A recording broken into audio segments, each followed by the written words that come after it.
It's time now for a look at the latest in local news. A reminder today, the Long County Health Center and affiliated Wayne Memorial Hospital is offering a Moderna COVID-19 vaccine to those 18 years of age and older today from 1 to 5 p.m. There is no charge, no need for an appointment.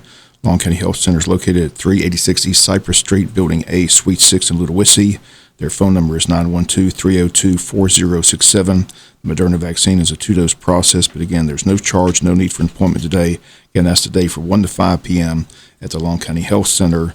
Once again, the location, 386 East Cypress Street. The phone number, 912-302-4067. Wayne County Board of Education met Tuesday for a monthly board meeting, and the board voted unanimously to approve their fiscal year 22 budget. Comes in at $51,349,000. Other items, the board got an update on the capital outlay projects, including the track project and the renovation of James E. Bacon. Here was Superintendent Dr. Kelly with the update. Project. The majority of the new storm system is installed. We're still waiting on some additional materials that have had to be ordered because of the issue that we had with having to reroute some of the storm out and around the track.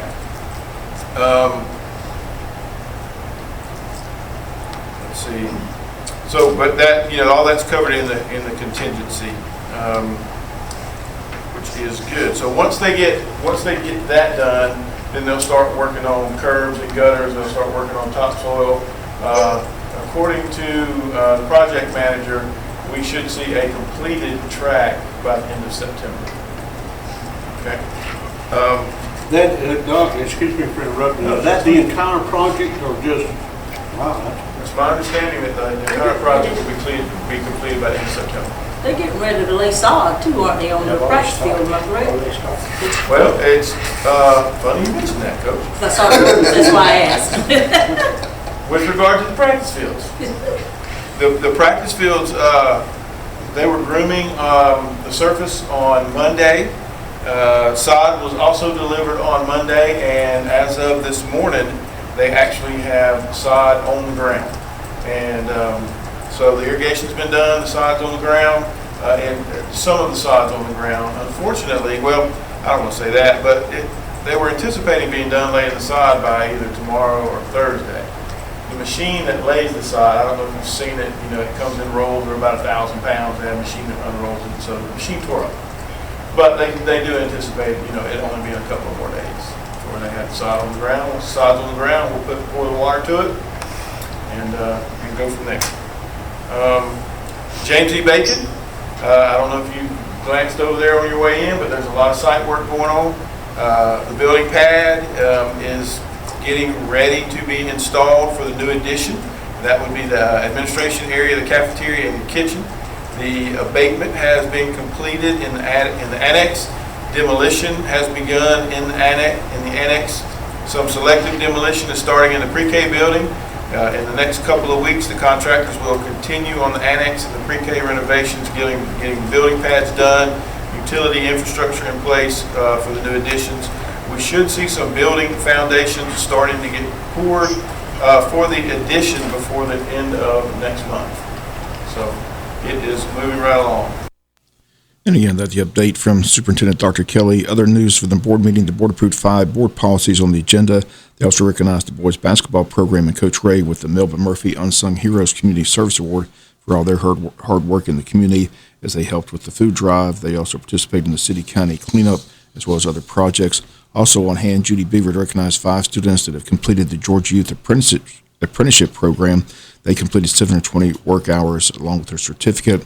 They are Sarah Chanel, Alexis Knopf, Sheila Lockamy, Michael Morgan, and Lane Wasden.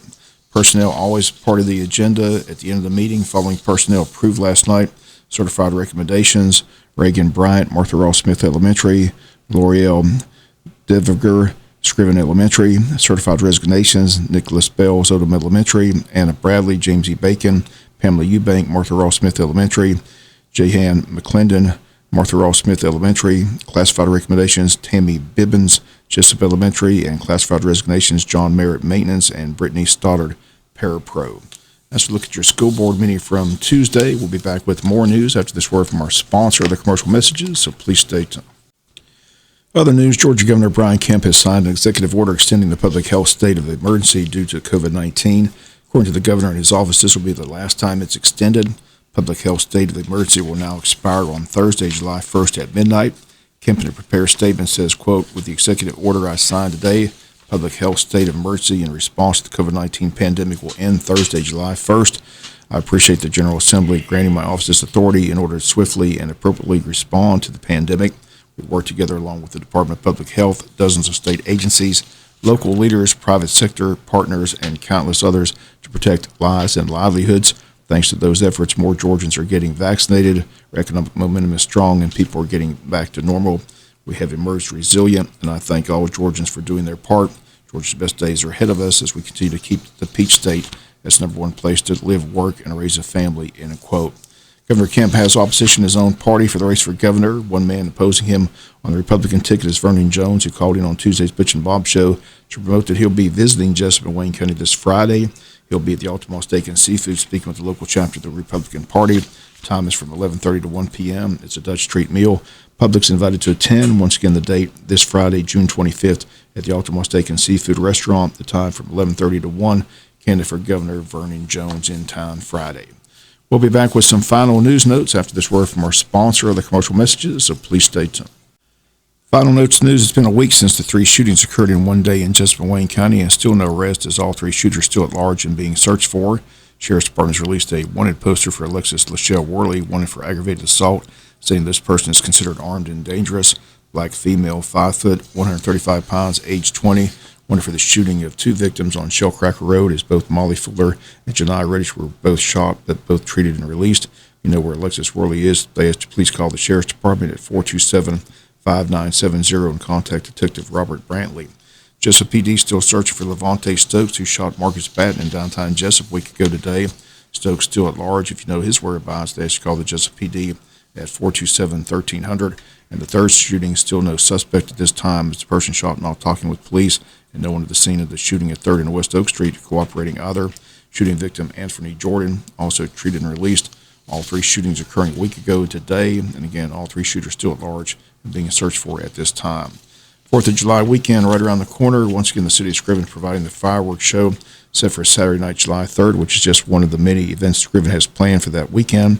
Beginning on Thursday, July 1st at 2 p.m., everyone invited to Scriven to attend the grand opening of the ribbon cutting of the new Sam Dreyer Community Center located at 219 Flory Street in Scriven. Once again, that's on Thursday, July 1st at 2 p.m.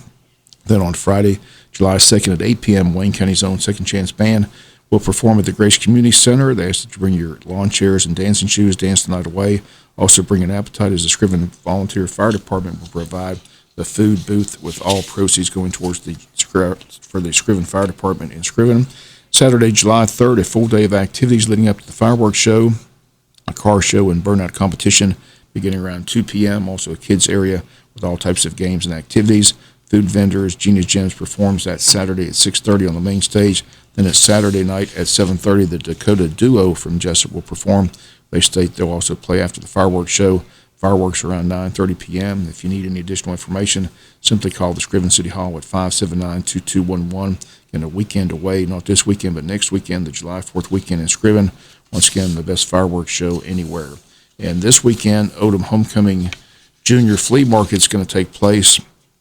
And that takes place Saturday, June 26th at the Odom Depot. Again, children from ages 8 to 18 will have items set up and items for sale, including arts and crafts, yard sale items, fresh produce, baked goods, lemonade, furniture, face painting, etc. Odom Recreation will be selling concessions this Saturday. Again, it all takes place this Saturday, the Odom Homecoming Junior Flea Market. Once again, the time will be from 8 a.m. to 3 p.m. this Saturday at the Odom Train Depot. That's going to do it for latest in local news. Sports can enjoy in a few minutes. Bob Morgan, have a great day.